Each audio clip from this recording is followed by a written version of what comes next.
Hi everybody, Adam here. Today we're taking a look at the BrickTracks R104 Switch Kit. Really excited about this kit. I've actually picked up 4 of them for use on our layout here in our Lego room, and really excited about the opportunities and options this is going to give us. And let's start out by taking a look at what comes in the kit first. So lots of different pieces that we get in the kit here. We've got the left and the right switch. Really like the fact that for each of these switches, you can mount the switcher for it on either side of it, depending on what your track layout is and where it fits.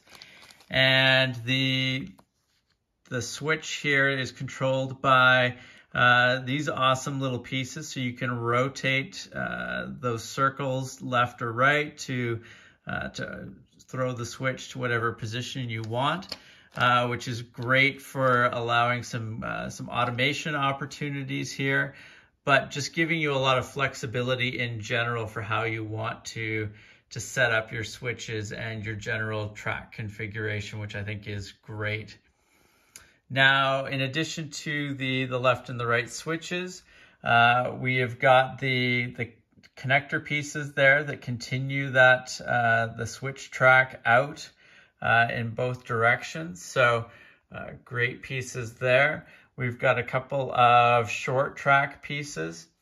And then we have a couple of R104 curve pieces here that we can use, as well as a couple special R104 curve variations for just helping line all the geometry up as you're setting up your switches. So really nice pieces that we've got here. They, again, as we've talked about with the other track pieces that we've picked up from BrickTracks, the coloring matches up great, as you'll see in a moment here, with the other track that we're using in our layout.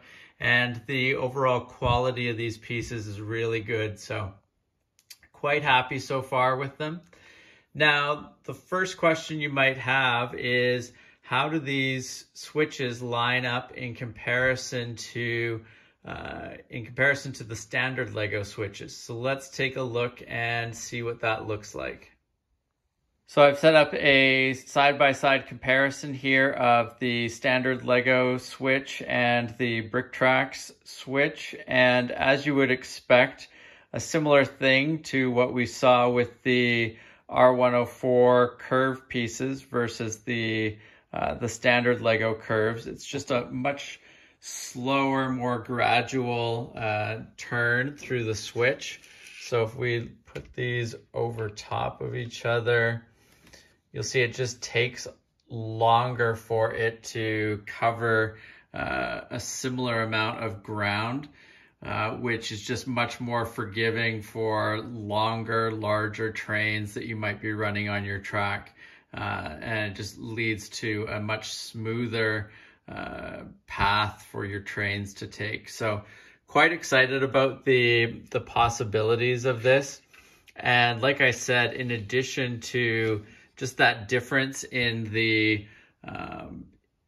trajectory that the train follows, I'm also really excited about the fact that the switches here can be set up on either side compared to the standard Lego one, where the switch is fixed onto one side of the tracks. I think that's going to give a lot of nice flexibility when we're setting up our layout. So next up, let's take a look at some of the options that BrickTracks provides for ways that you could use these switches. So inside your switch kit, you will find a cool printed pamphlet that goes through a few different examples of how you can use the switch kits to create interesting features for your layout. And the first one that they talk about is a switch ladder. And I think it's really cool that in addition to showing an example switch ladder, they also talk about some of the thinking behind how to set up a switch ladder and what a switch ladder is used for in real life train situations. And I think it's a pretty impressive switch ladder that they demonstrate here using multiples of these switch kits. Definitely something that I'm going to try to emulate. I don't know if I'll have room to create something quite that large, but definitely something that I want to try out. And in general, I think it's great that they have these examples as a way to kind of get the creative juices flowing and give people, just some interesting jumping off points for their own layouts. Now, in addition to the switch ladder, they also give you an example of a nested crossover. And this was another cool one to see. I hadn't thought of doing something specifically like this, but I think it could look really neat. And just another example of a cool element to add to your layout using multiples of this kit. And definitely another one that I would like to try out and see how it works out, and see if there's a way that I could incorporate something like this into our layout here in the Lego room. So definitely really like the idea of having this pamphlet included in the kit. Always great to see some really creative ideas to get your own thought process going, and just to kickstart your own creative process. Next up, let's take a look at this switch kit incorporated into our layout. So for my initial tests with these switches, I've gone with creating a siding off of the main line. Not necessarily what we'll do in the end, but a good sort of initial test to see how these work and how they could be integrated into our layout. And zooming in a little closer on the switch here, you'll see that by turning that element back and forth, we can change which direction the train will go. It's a really great way to control a switch. Feels really fluid and easy, and I like it a lot better than the mechanism for throwing the switches on the standard Lego switch. So really happy with this. I think it's going to be really great, and you can see that as the train goes over, really smooth transition here across that switch. So really happy overall with that. One thing to note, when I first got these switches, a few of them were not moving the actual switch back and forth properly. If you happen to pick up some of these and you have that issue, it's a relatively easy fix. You can pop off the back of the switch here using a screwdriver or an X-Acto knife just to get under there to pull that up.